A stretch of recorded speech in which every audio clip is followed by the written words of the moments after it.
Dear students, आज हम discuss करेंगे आर्हेनियस इक्वेशन या अर्हेनियस इक्वेशन जिसे आप कहते हैं। ठीक है, ये आर्हेनियस इक्वेशन हमें दिखाता है कि temperature dependence of rate of reaction, या मैं कहूँगा effect of temperature on rate of reaction, वो भी क्वांटिटेटिवली दिखाता है। ये क्वांटिटेटिव रिलेशन है, याद रखना। मैं यहाँ पे लिखूँगा क्वांटिटेटिव रिलेशन। किसका quantitative relation? Rate of reaction और टेम्परेचर का, इन दोनों का क्वांटिटेटिव रिलेशन हमें देता है आर्हेनियस इक्वेशन। ये बहुत ही इंपॉर्टेंट इक्वेशन है और एग्जाम में भी आती है और इसके ऊपर आप बहुत सारे क्वेश्चंस भी आ सकते हैं। ठीक है, ये जो इक्वेशन है ये हमें आर्हेनियस, ये ARR है, आर्हेनियस ने दी थी 1889 इस डेट पे दी थी। ठीक है, मतलब इस ईयर में दी गई थी। और ये रिलेशन क्या कहता है? देखो, अकॉर्डिंग टू आर्हेनियस जो स्पेसिफिक रिएक्शन रेट रहता है, यानी के रेट कांस्टेंट जिसे आप कहते हैं, specific reaction rate, that is directly proportional to exponential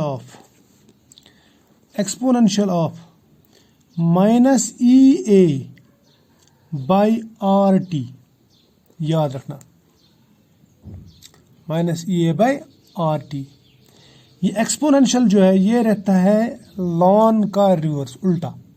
जिस तरह प्लस का उल्टा माइनस, इस तरह से लॉग का उल्टा बेस 10 यानी 10 रेज पावर रहता है। इस तरह से ये जो एक्सपोनेंशियल है, एक्सपोनेंशियल जो रहता है ये लॉन का उल्टा रहता है। या मैं इसको ऐसे भी लिख सकता हूं, ये k is equal to A, exponential के बदले लिखेंगे आप E stands for exponential of -EA by RT। ये जो इक्वेशन है इसको हम कहते हैं आर्हेनियस इक्वेशन या आर्हेनियस इक्वेशन। बात मेरी समझ में आ रही है? अब इस आर्हेनियस इक्वेशन में मैंने आपसे पहले ही कहा कि ये स्पेसिफिक रिएक्शन रेट है, स्पेसिफिक रिएक्शन रेट, ठीक है।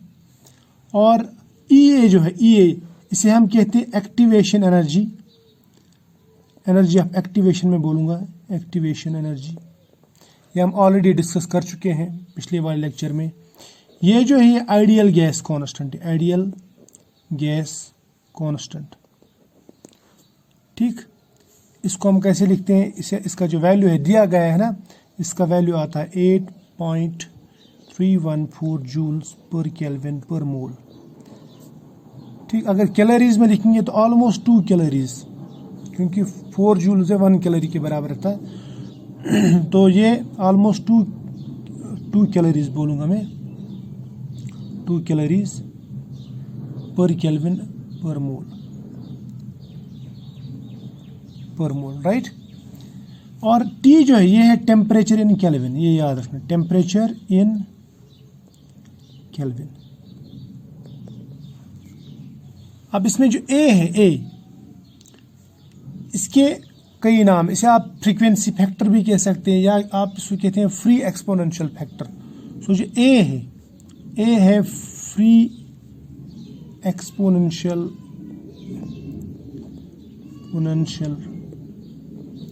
फैक्टर, या आप इसको कह सकते हैं फ्रीक्वेंसी फैक्टर।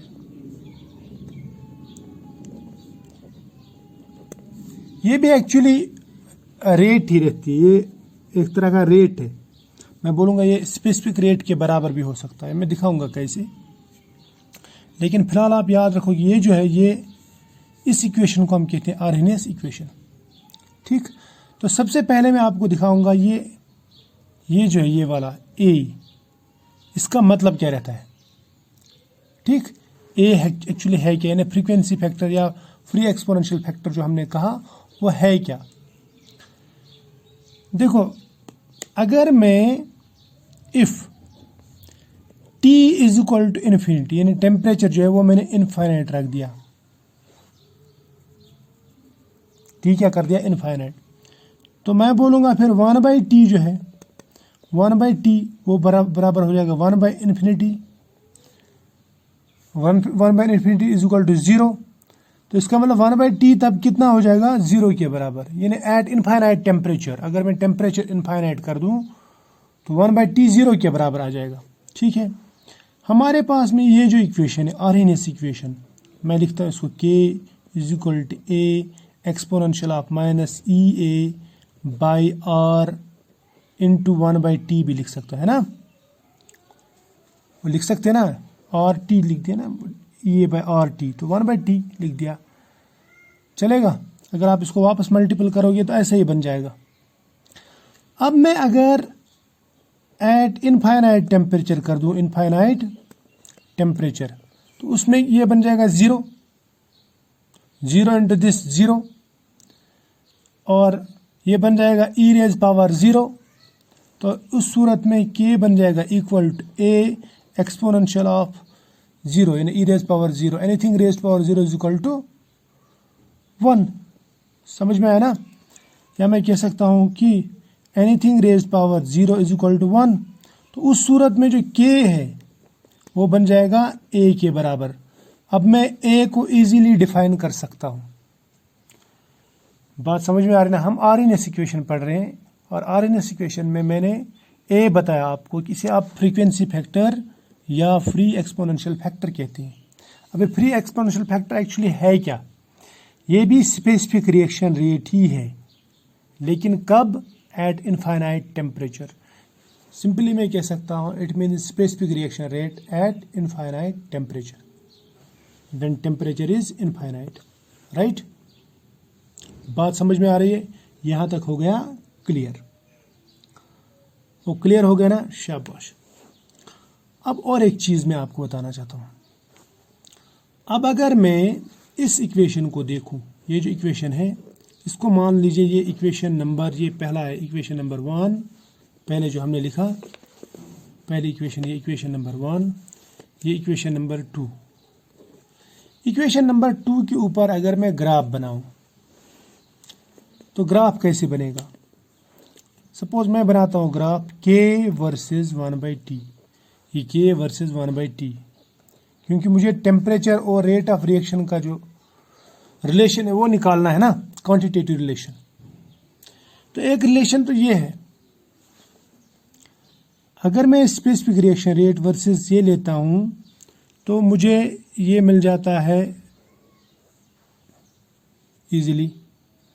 तो इसका जो ग्राफ आएगा वो एक्सपोनेंशियल ग्राफ आएगा, क्योंकि एक्सपोनेंशियल है ना, तो एक्सपोनेंशियल वो भी नेगेटिव एक्सपोनेंशियल, इधर ऐसा डिक्रीजिंग ग्राफ। तो k वर्सेस 1 बाई टी का जो ग्राफ आएगा वो इस तरह का ग्राफ आएगा, इस तरह की कर्व आएगी। ये बात जहन में बिठा देना। पहली बात, जब k वर्सेस 1 बाई टी का ग्राफ लेते हैं, ये मैं यहाँ पे हाईलाइट कर देता हूँ, k वर्सेस 1 बाई टी का जो ग्राफ लेते हैं वो एक्सपोनेंशियल ग्राफ बन जाता है और डिक्रीजिंग एक्सपोनेंशियल, ऐसे कर्व बन जाती, नेगेटिव। बात समझ में आ रही है, शाबाश। चलो अब चलते हैं हम इससे आगे, हम आरएनएस इक्वेशन का कुछ पोस्टमार्टम करते हैं। अब देखो हमारे पास में जो आरएनएस इक्वेशन आ गई वो ये आ गई है ना, ये इक्वेशन ऑलरेडी है। हालांकि इसको आप वांट ऑफ इक्वेशन से डिराइव भी कर सकते, लेकिन वो बहुत लंबा चौड़ा मसला है, हम उधर जाना भी नहीं चाहते। जो चीज़ इजीली समझ में आ जाए उसको कॉम्प्लेक्स बनाने की ज़रूरत क्या है, ठीक है। अब ये आरएनएस इक्वेशन यहाँ पे जो है, इसमें आप इन दोनों का रिलेशन भी निकाल सकते हैं और इसमें एक्टिवेशन एनर्जी भी निकाल सकते हैं। डायरेक्टली इसको तो एक्टिवेशन एनर्जी नहीं निकाल सकते, लेकिन आरएनएस इक्वेशन से आप निकाल सकते हैं, ठीक है, और बहुत तरीकों से निकाल सकते हैं। ये मैं तरीके आपको दिखा भी दूंगा, ठीक है। देखो ये जो इक्वेशन है, ये मान लो ये जो इक्वेशन नंबर 1 हमने लिखी थी, इस इक्वेशन का अगर मैं लॉन ले लूं, suppose taking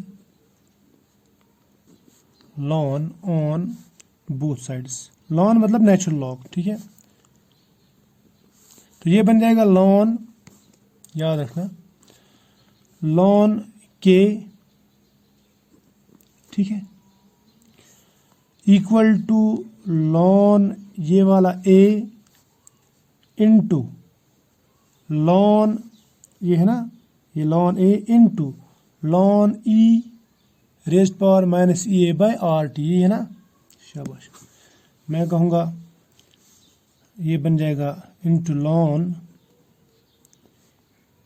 E minus E A by R T. फिलहाल आप लोगों के लिए बनाता हूँ ऐसा।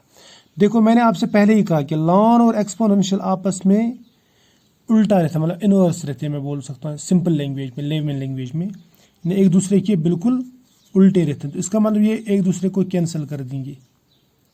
तो यहाँ पे बन जाता है फिर ln K is equal to ln A minus E A by R T, ये इक्वेशन बन जाती है ना। अब आप पूछेंगे कि ये कहाँ गया, ये एक्सपोनेंशियल, लॉन और एक्सपोनेंशियल कट कैंसिल हो गया, राइट। तो ये और एक इक्वेशन बन गई, ठीक है। इस इक्वेशन को मान लो मैं समझता हूं ये इक्वेशन नंबर 3 है। इस इक्वेशन को मैं आगे भी ले जा सकता हूं और इसके ऊपर हम इससे भी एक्टिवेशन एनर्जी निकाल सकते हैं, इससे हम रेट कांस्टेंट निकाल सकते हैं, ठीक है, इससे भी। क्लियर। लेकिन अगर मुझे सपोज दो डिफरेंट टेम्परेचर्स पे एक्टिवेशन एनर्जी निकालनी हो, या मुझे दो डिफरेंट टेम्परेचर्स पे रेट कांस्टेंट निकालना हो, तो तब क्या करेंगे। सपोज ये जो रेट कांस्टेंट है ये मुझे तब मिलता है जब टेम्परेचर T था, किसी टेम्परेचर T पे हमने ये रेट कांस्टेंट लिया। अब अगर मैं टेम्परेचर चेंज करता हूं तो रेट कांस्टेंट भी चेंज हो जाएगा, है ना, बिकॉज टेम्परेचर जो है, या मैं बोलूँगा रेट कांस्टेंट जो है, ये डिपेंड्स ऑन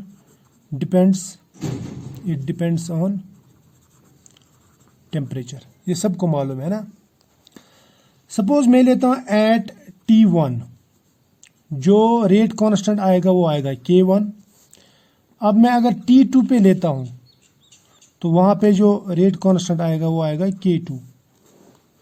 मैं दो डिफरेंट टेम्परेचर्स पे लेता हूँ, इस पे जो रेट कांस्टेंट आएगा उसका लिखता हूँ मैं K1, T2 टेम्परेचर पे जो रेट कांस्टेंट आएगा उसको लिखता हूँ मैं K2।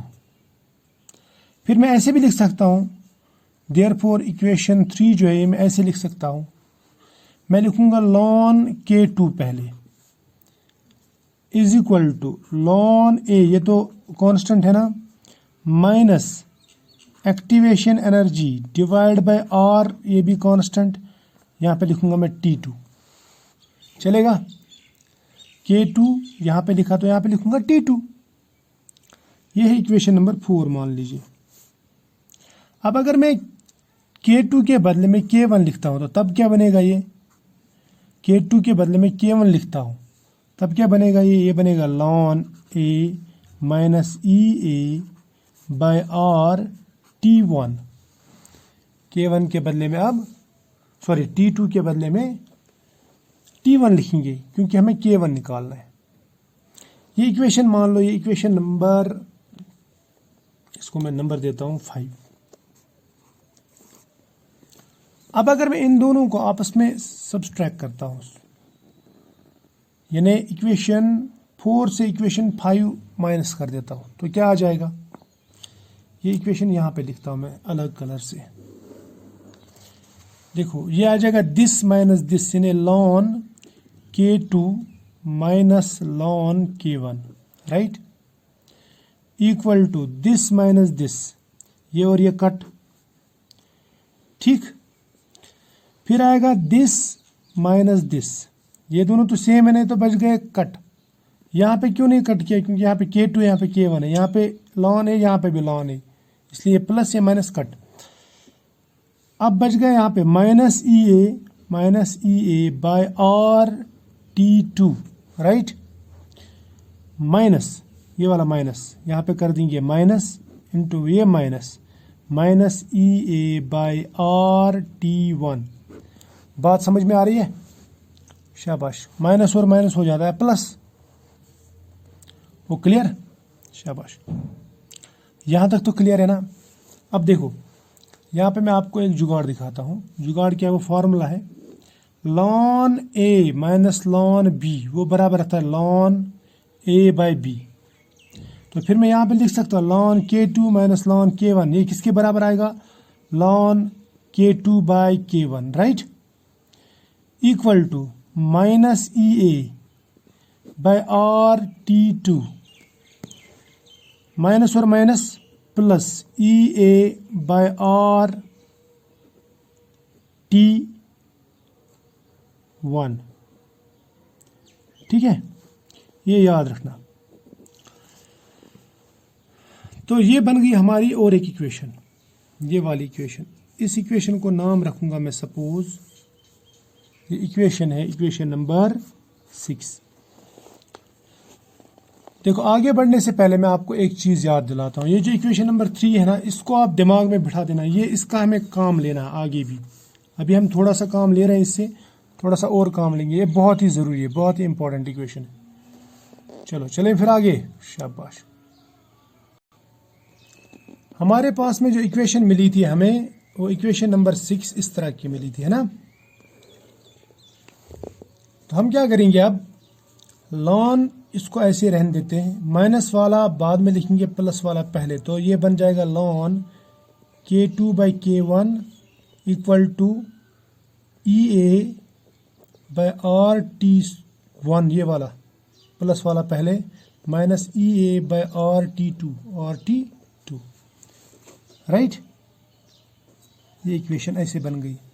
इसको मैं थोड़ा सा रीअरेंज करता हूँ, तो हम लिख सकते हैं लॉन के टू बाई के one equal to E A, यहाँ पे निकालेंगे कॉमन, और आर भी इसमें निकालेंगे common, E A by R, right. अंदर क्या रह जाता है, अंदर रह जाता है 1 by T one minus 1 by T two. ठीक है, बात समझ में आ रही है, यहाँ तक तो क्लियर है। या मैं इसको ऐसे भी लिख सकता हूँ, लॉन के बदले में लॉग में कन्वर्ट करेंगे। तो लॉग में कन्वर्ट करने के लिए 2.303 से मल्टीपल करना पड़ता, तब जाके ये लॉग बन जाता। 2.303 log is equal to ln के टू बाई के one equal to E A by R. यहाँ पे इसको देखो सॉल्व करो, ये बन जाएगा T2 into 1 T2 minus T1 into 1 T1 divide by T1 T2। यही है ना, शाबाश, बन गया। अब ये जो 2.303 है, अगर इससे हम डिवाइड करेंगे दोनों तरफ, या सिंपली इसको मैं इधर ले जाता हूँ, यहाँ पे मल्टीपल में था, यहाँ पे क्या हो जाएगा डिवाइड, ये बन जाएगा लॉग के टू बाई के one, right, equal to E A by 2.303 R T2 minus T1 divide by T1 T2। यही बनेगा ना, शाबाश। तो ये बन गई हमारे पास में और एक इक्वेशन। इस इक्वेशन को नाम मैं रखूंगा यहाँ पे इक्वेशन नंबर 7। चलो थोड़ा सा कलर कर देते हैं ताकि बात दिमाग में घुस जाए। इक्वेशन नंबर 7, इक्वेशन नंबर 7 पे अगर हम नज़र डालेंगे तो हम इजीली एक्टिवेशन एनर्जी कैलकुलेट कर सकते हैं। अगर हमारे पास में K2 मौजूद है, K1 मौजूद है, T1 T2, हमें दो टेम्परेचर्स मौजूद हैं, उनके ऊपर जो रेट कॉन्स्टेंट्स है वो पता है, हमें एक्टिवेशन एनर्जी इजीली मिल सकता है। और तो मालूम ही है, सपोज 2 कैलोरीज या 8.314 जूल्स पर केल्विन पर मोल ये लेते हैं, ठीक है। तो इन चीज़ों से हमें एक्टिवेशन एनर्जी मिल सकती है। ये एक तरीका है, इन दो डिफरेंट टेम्परेचर्स पे हम निकाल सकते, ठीक है। और एक तरीका भी हमारे पास में, अगर आपको याद होगा मैंने आपको बताया था कि इक्वेशन नंबर 3 पे ध्यान रखना और ये याद रखना। इक्वेशन नंबर 3 क्या थी? इक्वेशन नंबर 3 थी ln K is equal to ln A minus E A by R T. यही था ना, यही था। यानी इससे पहले जो इक्वेशन निकाली थी हमने, जहाँ से ये डिराइव करके लाया हमने, आप उस पर नज़र डालो। वो इक्वेशन क्या थी? वो इक्वेशन थी ln k is equal to ln a minus E A by R T, यही थी ना। तो यहां से भी हम एक्टिवेशन एनर्जी निकाल सकते हैं, उस इक्वेशन से भी हम एक्टिवेशन एनर्जी निकाल सकते हैं। सो मैं ऐसा कहूंगा कि एक्टिवेशन एनर्जी जो है कैन बी डिराइव्ड या कैन बी डिटरमाइंड बोलूंगा मैं, डिराइव्ड नहीं, डिटरमाइंड इन अनदर वे। ये थोड़ा सा सिंपल तरीका है, ये एक ही टेम्परेचर पे आपको मिल जाता है। कैसे? मैं लिखूंगा ऐसे, फ्रॉम इक्वेशन 3। इक्वेशन 3 है क्या? इक्वेशन 3 ये है, हमने लिखा था ln k is equal to exponential of, sorry ln a, exponential कहाँ से आएगा, ln a minus E A by R T, यही आएगा ना। तो ये दो चीज़ें हमें लिखनी है एक्टिवेशन एनर्जी के लिए। तो ये इक्वेशन नंबर 3 जिसको मैंने कहा था। अब अगर आप इसको लॉग में कन्वर्ट करेंगे तो आप इसको कैसे लिखेंगे? आप लिखेंगे 2.303 log of k is equal to 2.303 log of a minus E A by R T. इसका तो लॉग नहीं है इसलिए इसमें कोई चेंज नहीं आएगा, राइट? यही था ना। अब इसको इस लॉग को इधर लेके आओ, या लॉग को नहीं, इस 2.303 को इधर लेके आओ, या 2.303 से दोनों तरफ से डिवाइड कर दो, तो क्या मिल जाएगा? देखो 2.303 डिवाइड बाई 2.303 वो बन गया 2.303 डिवाइड बाई 2.303 वो बन जाएगा 1। तो यहाँ पे क्या रह जाएगा? लॉग। या सिंपली मैं ऐसा बोलूँ, अब आप खिचपिच खत्म करो, इसको इधर लेके आओ, log k is equal to 2.303 log a, right? Divide कर देंगे यहाँ पे, ये वाला 2.303 माइनस ई ए बाई, ये दोनों को डिवाइड होगा ना, इसको भी और माइनस इसको भी, 2.303 आर टी, यही मिलेगा ना। शाबाश। चलो अब आप लोगों के लिए मैं ये थोड़ा सा ऐसे लिखता हूँ, ठीक। अब 2.303 से हमने इसको डिवाइड किया, ये जो यहाँ पे 2.303, ये और ये 1 बन जाएगा, ये बन जाएगा log k is equal to log of a minus E A by 2.303 r into ये t है ना, ये वाला t, या मैं इसको लिखूंगा ऐसे 1/t, चलेगा? दौड़ेगा, है ना। ये जो इक्वेशन है ये हमारे काम की इक्वेशन है। इस इक्वेशन को नाम रखूंगा मैं इक्वेशन नंबर 8। अब देखो इस इक्वेशन को गौर से देखो, ये स्ट्रेट लाइन इक्वेशन है, यानी इससे आपको स्ट्रेट लाइन ग्राफ मिल सकता है। अगर आप इसको y रखते हैं, y इज इक्वल टू, ये है mx और ये माइनस c है, ये वाला, यानी इस तरह लिख सकते हैं आप, या आप इसको रीअरेंज करेंगे, मैं दूसरे पेज पे दिखाऊंगा आपको। हमें क्या इक्वेशन मिली थी? हमें मिला था log of k is equal to log of a minus E A by 2.303 R T है ना, या 1/t लिखूंगा मैं, ठीक। ऐसे मिला था ना।